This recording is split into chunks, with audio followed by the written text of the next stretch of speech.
Welcome to the Golden State Media Concepts, America's Still Beautiful podcast, a weekly news podcast covering all the top positive and uplifting news stories. Are you tired of the same old news? Are you sick of the seemingly endless political spin and negativity? We cover stories that will inspire, uplift, and remind you of the good in the world. Tune into the Golden State Media Concepts, America's Still Beautiful podcast to get all the great and positive news stories of today.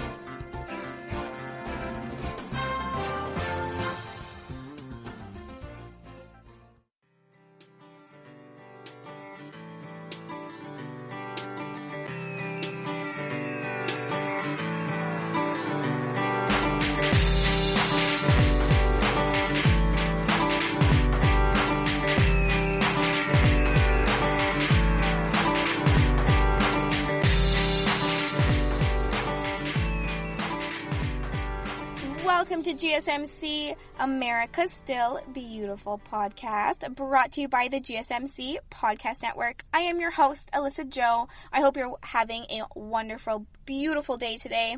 I thought I would start today's episode, for all you animal lovers out there. I have two stories involving some dogs, and I think it might put a smile on your face. So, the U.S. Department of Transportation has officially banned airline breed discrimination. So, according to the Humane Society of the United States, the department will soon be issuing new regulations that will prevent airlines from refusing to accommodate service animals based on their breed.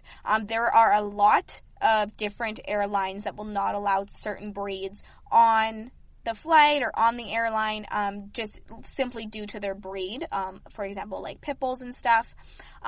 This really came after a follow-up of Delta Airlines because their decision over the summer was prohibiting pit bull type dogs on their flight, despite how, the company only recently abandoned their ban against emotional support dogs on flights longer than 8 hours.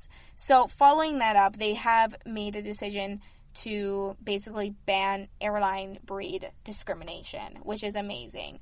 The Humane Society CEO says, with its decision, Delta placed an extreme and unnecessary hardship on its own customers, asking them to choose between air travel and essential service animals. It also ignored guidance from the DOT that instructed airlines not to prohibit service dogs on flights based on their breed or physical appearance alone. So the DOT confirmed that guidance in its announcement today and stated that it is not aware of nor has been presented with evidence supporting the assertion that an animal possesses a direct threat simply because of its breed. So that's kind of how this has all come into effect. They don't want to discriminate against any dog breed. The regulation has not been officially formed. It is the latest in a long list of U.S. initiatives to end breed discrimination on a municipal and state level, of course. So it's particularly against pit bull breeds because that is the one that is discriminated against the most. But there is, in fact, absolutely no evidence that pit bull dogs have more aggressive intentions or tendencies than other breeds.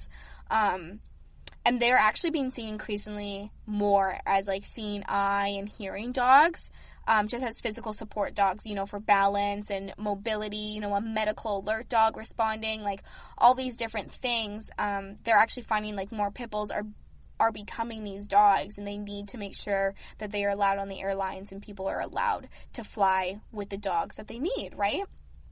Because these dogs can help so many different health things, even oncoming seizures, low oxygen levels, support animals for individuals, for so many different stuff, like physiological conditions, such as PTSD, all those different health things, and these service dogs really do help them. So it's definitely cool to see the U.S. Transportation Department take a step forward to making sure that all breeds are not discriminated against and they're all allowed on all flights. But my next story is about a very, very clever canine. He saved himself basically by alerting pet store employees that he had been dog-napped. So his name is Vango. He's a 5-month-old Australian Shepherd, and he was brought into a pet store. So the employee that was working, he was also a dog trainer, working at the pet store that was there when Vango came in. He was chatting to the couple that had him there, right? And he started to become a little bit more and more suspicious because they failed to tell him, answer simple questions that he was asking, like how old is Vango, what kind of food he ate, how much they paid for him. And the dog was actually really barking and kind of poking at the employee. The dog really wanted attention. And so the employee was giving the dog treats, but he was continuing to bark. So this employee continued to talk to the couple while one of his coworkers ran some internet searches on missing dog reports. And sure enough, they actually found a picture of Vango. He was reported missing actually only 2.5 hours earlier that day. And then this employee kind of, looked at the picture and really thought about it. He actually recognized Vango from an obedience class that the pup had undergone at the store in the past. So at this point, once he's kind of made this realization about the class and saw the report online, he said, "Vango, come." And Vango started jumping up and down, along with his... So basically, his barking and his poking was him trying to say, "Hello, I'm not the dog they say I am, help me," kind of thing. So one of the alleged dog nappers was a pregnant woman who insisted that they found Vango in the woods earlier that day. And she told the employee that she had planned on keeping him as a service dog since she couldn't afford a trained canine to help her with her poor health. But the employees did convince the couple to let go of Vango and to give him back. And then they were able to call the pup's owner and, told her that the dog was safe and sound. The owner was absolutely thrilled. She said that he must have been dog napped earlier that day after she let him out to pee in her fenced backyard. And then she looked back to check on him, and only a few minutes later, he had disappeared. So she was very confused, and he was not microchipped yet. So she immediately started posting on her local social media pages. And then she filled out a police report. And then later on that day, the employees at the store called her. So they put this out to the media just to hope that, the owners will get their dogs microchipped, because right after this, she did go and get little Vango microchipped to make sure she's not going to lose him again. They put the story out to the media to make sure that owners take that extra step to get them microchipped, because you never know what's going to happen. But what a smart dog, kind of poking at the employee to help him. Super cool. Now, speaking of also social media helping, Karen Harris has been reunited with her long-lost father after 56 years apart. And this is all because of the suggested friends tab on Facebook. Yes, so social media has done it again. They have Facebook has helped so many people. So she was adopted as a little girl in the early 1960s. Her parents were teenagers when they had her. So when she turned 18, she reached out to the adoption agency, seeking to track down, her own birth parents. She basically knew nothing about her biological family. A social worker was able to share with her some details that they could, and Karen did manage to find her mother about 10 years later, after she actually had a child of her own. And then when she was trying to find her father, she knew, he was an electrician, and that his name was Trevor. But with such little info, she failed to track him down, and she did look for quite some time. And then decades later, Facebook came to the rescue. With the suggested friends tab, basically. So Karen actually lived 350 miles away from her father, but she found this profile with her suggested friends and started scanning the online profile and history. She realized, it might indeed be looking, she might indeed be looking at her father. Crazy. So she did reach out to him. They chatted for several weeks before meeting for the first time. And then, of course, they had a very emotional reunion. But they said they felt like they knew each other forever, and that it was just so surreal, actually meeting him. Like, the chances of actually meeting him were so slim. And for, social media, for Facebook suggested friends to be the reason that they were reunited, it's definitely a cool story. She actually was even introduced to her 2 long-lost cousins as well, so she was able to kind of reunite with a bunch of her family. She says those who are adopted can understand that the moment when you first see someone other than yourself in a mirror that has your cheekbones, your eyes, your chin, it is something that someone who isn't adopted probably can't relate to or understand, but it changes the way you look at the world. It is time for a break, though, but don't go anywhere, because when we get back, I have some more amazing feel-good stories for you. So stay tuned. The GSMC Life and Happiness podcast takes you on a journey of exploration. We'll discuss tried and true methods alongside the latest trends of how to best live your life to its fullest and happiest. From psychology to meditation, science to self-help books, the GSMC Life and Happiness podcast will help you to discover what makes you happy and how you can live life being the best you possible. Download the GSMC Life and Happiness podcast on iTunes, Stitcher, SoundCloud, Google Play, or anywhere you find podcasts. Just type GSMC in the search bar.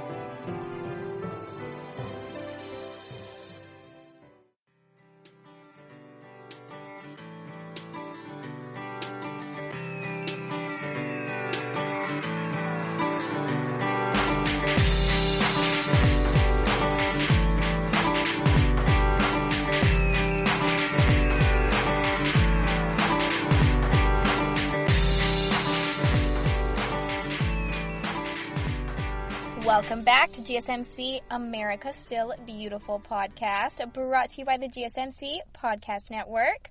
I am your host, Alyssa Joe. So I do have another story for all you animal lovers out there. Motorworks, a brewing company in Florida, they're called Motorworks Brewing. They're working to help dogs find their forever homes by putting their faces on beer cans.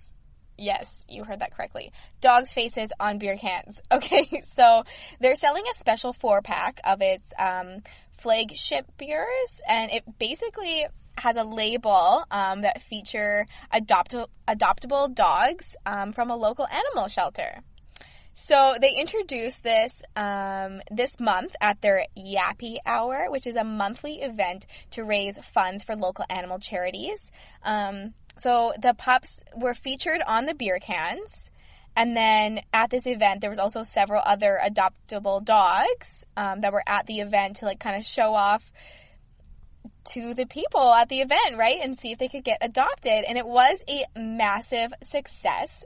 2 of the dogs that were featured on the cans have found their forever homes at the event, and then more than 154 packs of the beer was sold just in that night alone. The response that they've gotten from this is absolutely crazy. They've got countless of phone calls and messages about this program. They've raised a lot of awareness, especially for local shelters. There is still plenty of cans of beer that are on sale at the brewery, and they say that they are going fast. And they're actually already thinking of producing another run of labels featuring different dogs in the very near future. So they might kind of make this a real program, like keep it up kind of thing, and sell their specialty 4-pack with the dogs' faces on them. I just think that is so cool. So since they've gotten so much attention from this, they've raised so much awareness. They've actually raised awareness from places just that aren't local, and they wanted to be able to, help out those people, get to those people that wanted to reach out to them and find another way to raise some more money. So since it is illegal to ship beer, I guess, they have received so many inquiries from different areas that they decided to come kind of with a little bit more of a creative idea, and they sold their labels. So they created more labels and has been selling them to people that aren't local, and they're basically raising a bunch of funds So several of the labels have been ordered just in the hour that they put this listed on their website that this was available. There was a bunch of labels ordered, and all the proceeds from those labels will go to a local organization shelter. And it's basically, this shelter is in efforts to help build a brand new shelter for animals in need. So yeah, pretty cool. Motorworks Brewing, they're doing a lot to help, get those dogs adopted. I think that's such a cool, unique idea to put the faces of dogs on the beer cans. And then, of course, to throw that event to get people there and then to bring dogs to it. Of course, it's going to help. So they've already helped 2 dogs just from the beginning of this. And I can only imagine it's going to continue to help many, many more. Now, my next story is about a very large act of kindness, in my opinion. A man is being praised for this act of kindness. So he actually bought a stolen bike so that he could find the owner and return it to them. So let me back up a little bit.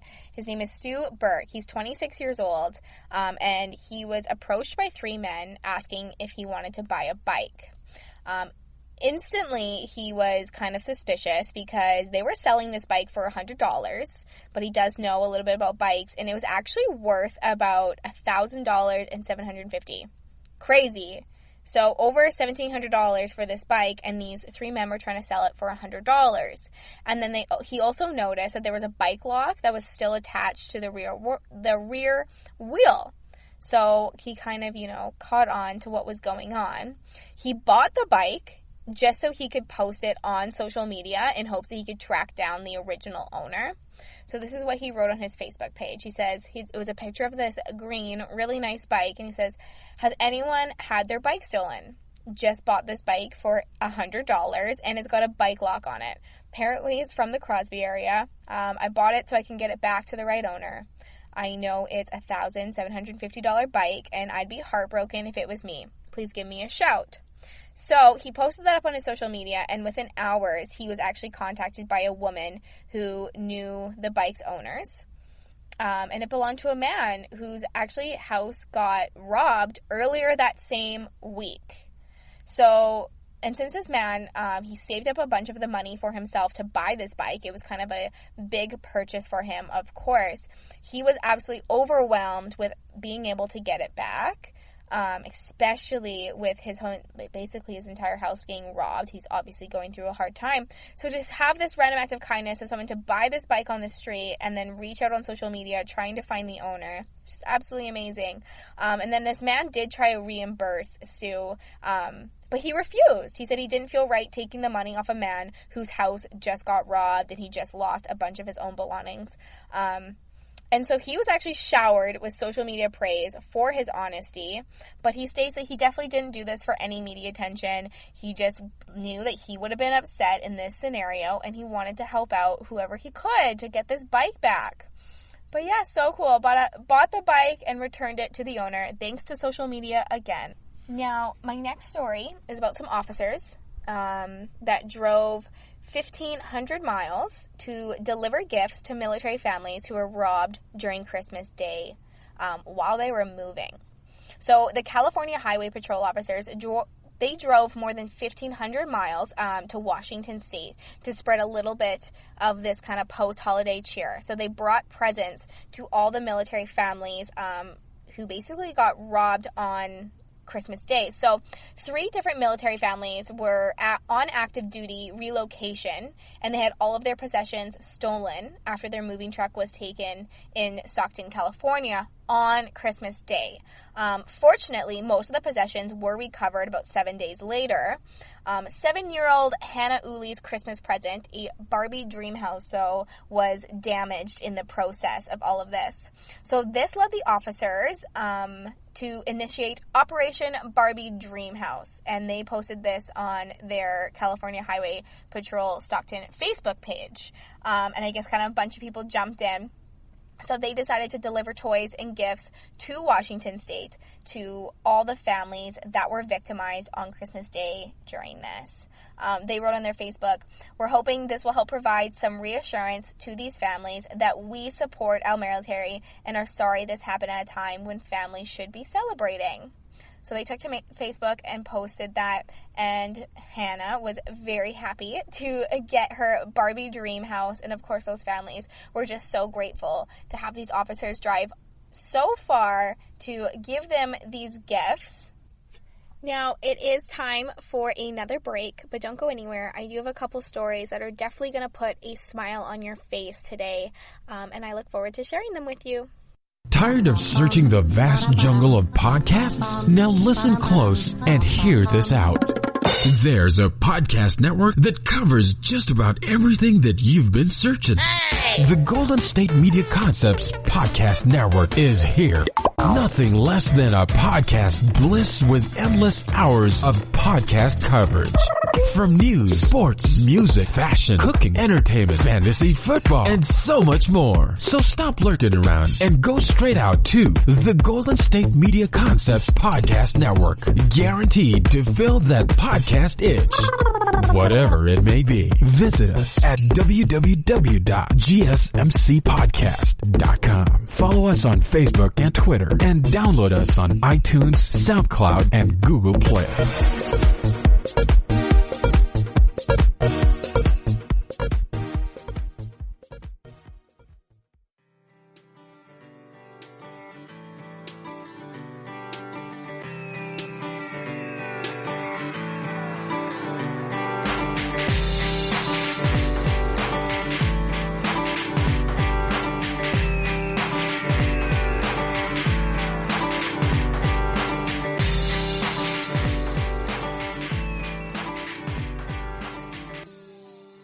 Welcome back to GSMC America Still Beautiful podcast. So my next story is about a teacher in Virginia. Her name is Karina Reamer. She is passionate about teaching students to love to read. And she has done exactly that. So she herself, Karina Reamer, she's paid for an entire 1,000-book library from raising money on the internet. Each fall, she pens a letter to her 11th grade English class at T.C. William High School in Northern Virginia, and she tells the students who she is, you know, where she's from, the jobs that she's had, you know, which TV shows she favors, that kind of stuff. And then she asks for a reply. And she says that she reads every single letter from every single student. So over the next few weeks, she comes with about 3 to 5 books for each kid, and they sit down face to face and they read, and they kind of go through it. And she's dedicated to making these kids fall in love with reading again, and really enjoy what they're reading. So she likes to pick books that her students can relate to, characters that, you know, resemble her students or practice their religion and speak their language. You know, she doesn't think that there's a lot of books that are incorporated in schooling or just in general that, you know, kids can really connect to and get excited about. So that's what she's passionate about. She's passionate about getting kids excited to love reading. And, like, that really starts with, you know, having them a connection with the things that they're reading, the characters in their book, you know, the religion, the language, like she said, does a huge difference to get someone excited and interested in a book. She sees really early success in these students, you know, who didn't like reading at all, who are now getting very excited about their reading and the stories and everything that they're learning. So she basically kind of picks like personalized selections, and she likes to read out loud to the students as well. So in the 4 years since she began teaching at the Alexandria campus, her students, who are all immigrant or international students with limited English, have an average achieved 2 years worth of reading progress each year. So that number is actually pretty high, but she's at this kind of rare, bright spot at the moment when children's reading proficiency is actually plunging nationwide. A study released last year by the National Center of Education Statistics found that 2/3 of 4th and 8th graders in the United States do not meet basic federal standards for reading proficiency, capping a decade's worth of poor performance, basically. So these numbers for her to get the progress in these students, it's absolutely crazy. It's definitely super beneficial. She's definitely making a difference, and that's because she's going above and beyond and making sure that these children are finding and reading books that they're actually going to be interested in, that they're actually going to make those connections with, because when you're connected with something, obviously you're going to have, you're going to be more interested in it, right? When you can relate to something. So that's what she does. She sits down with each student and makes sure that she picks books that they're actually going to enjoy. And of course, you're going to get better at reading when you actually want to read because you're interested in this story. So her goal is to empower kids, to really take control of their reading and their learning, and choose what they do want to read and what they want to relate to, and like what meets like their basic needs for those things. She estimates that she garnered, roughly $10,000 over the past 3 years just by soliciting donations on the website.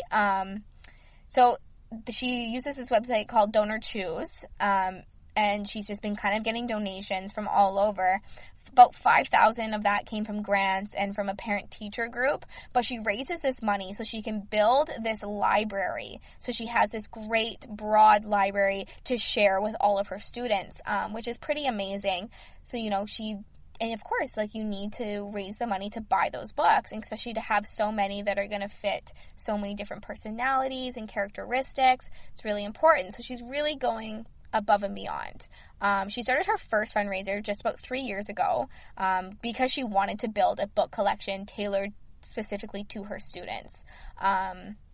They all kind of were at different reading levels, and so she needed to buy a lot of books at different levels that are going to tailor to, like I said, different personalities, different characteristics. So she kind of hoped to collect stories, featuring diverse characters as well, since a lot of her students are international. And so she did this founding of the nonprofit We Need Diverse Books. That's what it's called. Pretty cool.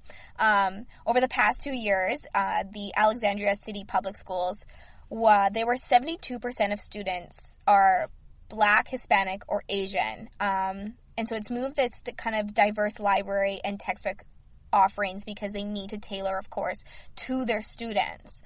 So the school system actually set aside $1.2 million to purchase more than 70,000 diverse and culturally sensitive books. That's what they called it. And just related materials for students in their kindergarten through 5th grade. $1.2 million. It's definitely cool to see a school system go above and beyond and put that kind of money, because she is so right, reading is important, but you're definitely going to want to read more when you are interested in it. So you need to find those books that are going to work for each kid. She's definitely making a difference. It'll be super cool to see those numbers in a few years from now and see, where children's reading proficiency is at. Now, my next story is about scarf bombing. Never heard of scarf bombing before. I didn't either before I read this story. So let me give you a background first of all. What is scarf bombing? So, like a hat or sock bombing. Maybe you've heard of these. Basically, these items appear kind of overnight. Seems like, just overnight, all of a sudden these items will appear in city parks or just around your community, wrapped around trees, railings, or on a bench at a bus stop. It can be anything from coats, gloves, sweaters, and basically they just show up overnight and they're free for people to take. If they're in need and they need those things, they can bundle up during the cold winter months.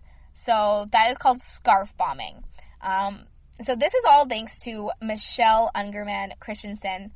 She had made it her mission to spread, clothing and kindness, basically.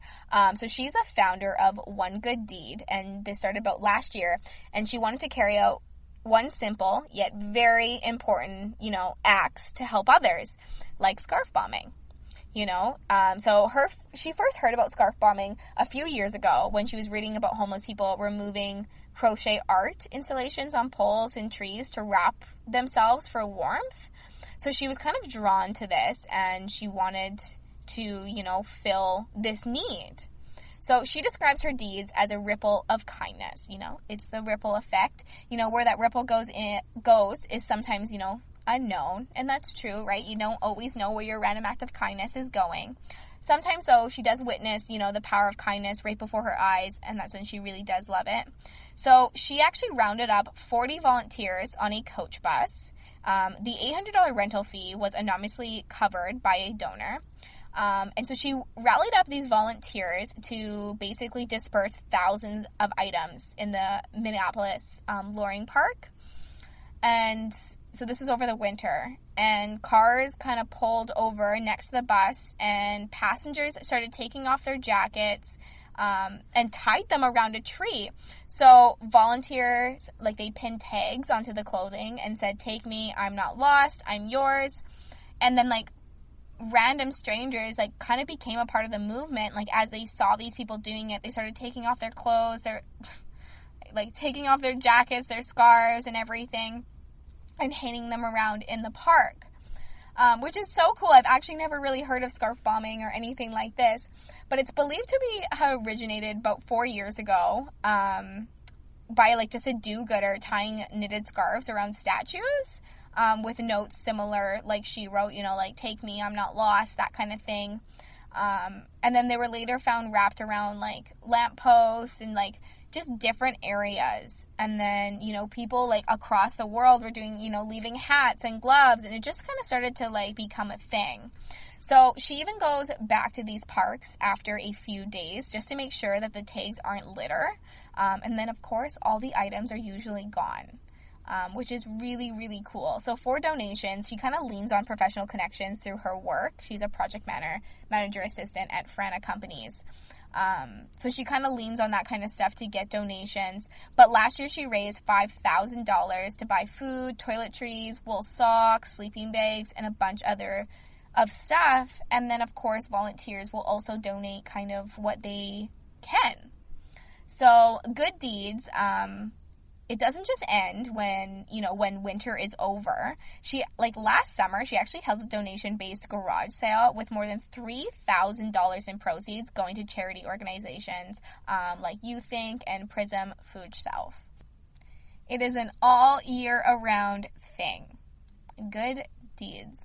I really feel like this entire episode was filled with a bunch of good deeds, from scarf bombing to police officers driving 15,000 miles to someone buying a bike. So cool. But that is all that I have for you today. Thank you so much for listening to today's episode of GSMC, America Still Beautiful podcast, brought to you by the GSMC Podcast Network. I am your host, Alyssa Joe.